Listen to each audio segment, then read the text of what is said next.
What if the color of my first period blood is different?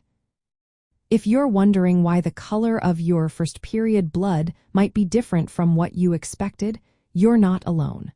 Let's break it down to help you understand what's going on. First, it's important to know that the color of your period blood can vary a lot, and that's completely normal.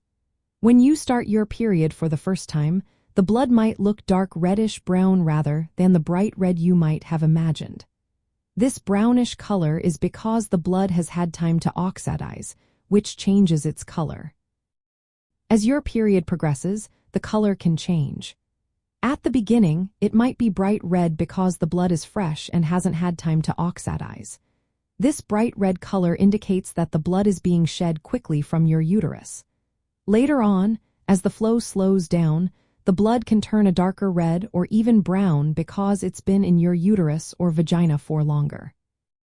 You might also notice some pink blood, especially at the start or end of your period.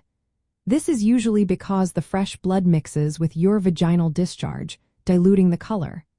However, if you only see pink blood over multiple cycles, it could be a sign of low estrogen levels, which might be due to hormonal birth control or other factors. Orange blood can sometimes appear, particularly if your period blood mixes with cervical secretions.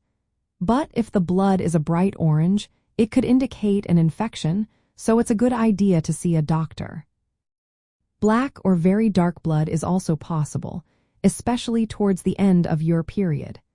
This is just old blood that has taken longer to exit your body and has mixed with vaginal discharge.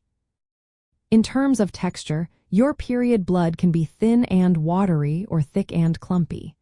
You might notice small blood clots or mucus mixed in, which is all part of your body's natural process. Remember, it's normal for the color and texture of your period blood to vary from one cycle to another and even within the same cycle. If you have any concerns or notice anything unusual, it's always a good idea to talk to a healthcare provider. So, if your first period blood is different from what you expected, it's likely just your body doing its thing. Stay informed and don't hesitate to reach out if you have any questions or worries.